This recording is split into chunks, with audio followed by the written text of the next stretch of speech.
טוב, אחרי בני ומירב, מה נותר?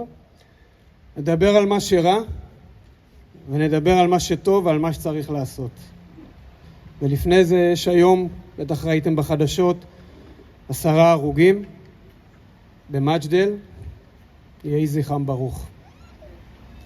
ערב 295, 9 חודשים.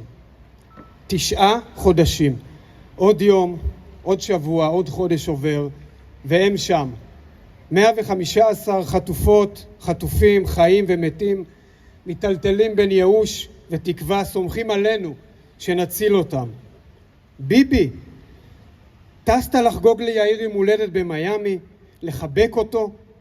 כי 115 משפחות לא חגגו שום דבר כבר 9 חודשים, ולא חיבקו אף אחד את יקיריהם, וספק אם יחבקו. איך אתה ישן בלילה?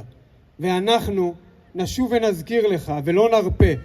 עסקה עכשיו את כולם עכשיו!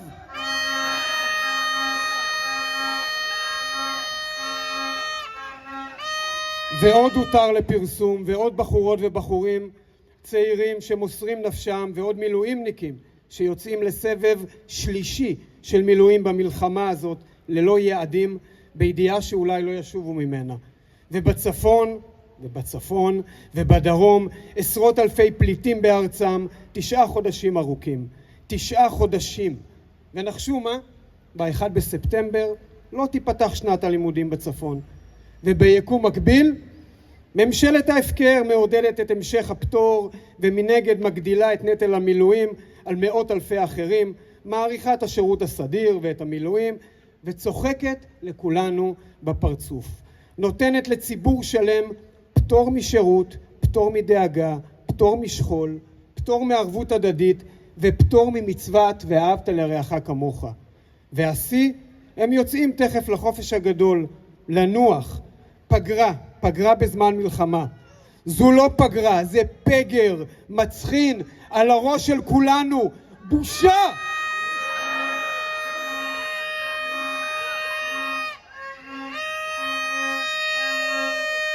אבל איך הוא נואם? איזו אנגלית? איזה מבטא? האנגלית ביבי. כל הבריטון והסיסמאות החלולות?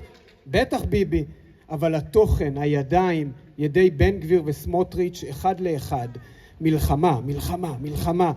כאילו שמישהו מהם נלחם יום אחד בחיים שלו. זה היה נאום בלי עתיד, בלי תקווה, בלי חלום. איפה היום שאחרי? איפה המילה עסקה? יעדים, החלטות, אומץ. שבענו מסיסמאות חלולות. אנחנו לא רוצים לנצח לחיות על חרבנו. ואתה ביבי, כל כולך הישרדות, פחדנות, שקרים והסתה פרועה. בנימין נתניהו, אתה פרוטקטור אוף ישראל?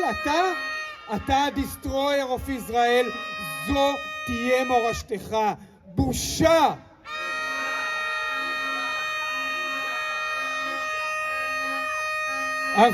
אבל, אנשי רמת השרון, הרימו את הראש, תניפו את הדגלים, תניפו! גבוה, כולנו, אחים ואחיות לנשק, ארגוני המחאה, האנשים הטובים כאן והעם כולו, לא ניתן לו ולממשלת החורבן להמשיך לדרדר אותנו לתהום.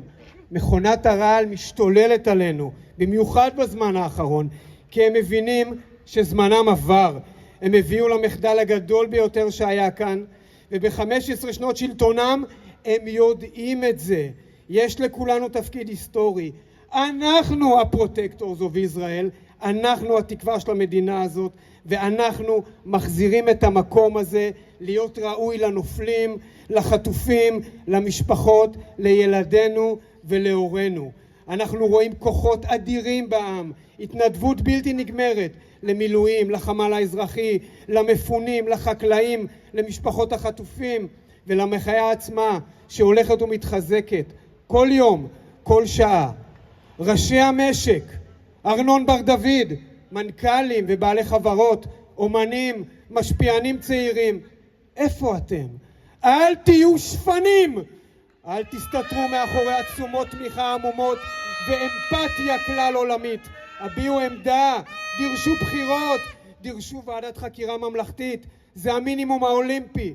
זה לא ימין ושמאל. 70% מהעם רוצה בחירות. אחרי אסון מירון הוקמה ועדת חקירה ממלכתית, אז אחרי 7 באוקטובר לא? צאו לרחובות, השביתו את המשק, השמיעו קולכם, הביעו עמדה ברורה, זה להיות או לחדול.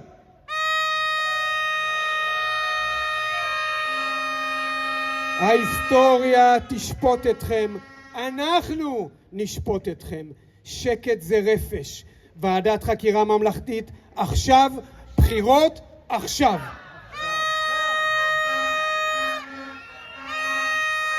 ולכם אנשים טובים אני רוצה לומר ולבקש, הרימו ראש, יש לנו ריפוי גדול ותיקון גדול לעשות מתוך השבר הנורא הזה, ואנחנו נעשה אותו. אנחנו כבר עושים אותו, כי אנחנו מבינים שבאמת צריך את כולם תחת האלונקה האהובה הזאת שנקראת מדינת ישראל.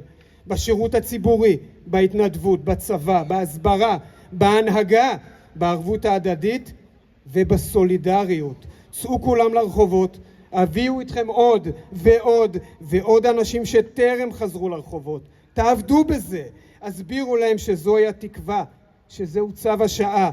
אחים ואחיות לנשק יהיו שם, כולנו נהיה שם. אנחנו נלחמים על הבית וצריך שם, צריך כאן את כולם. החורבן נכפה עלינו, אבל התקומה בידיים שלנו, ואנחנו כולנו התקווה, נתראה ברחובות. תודה.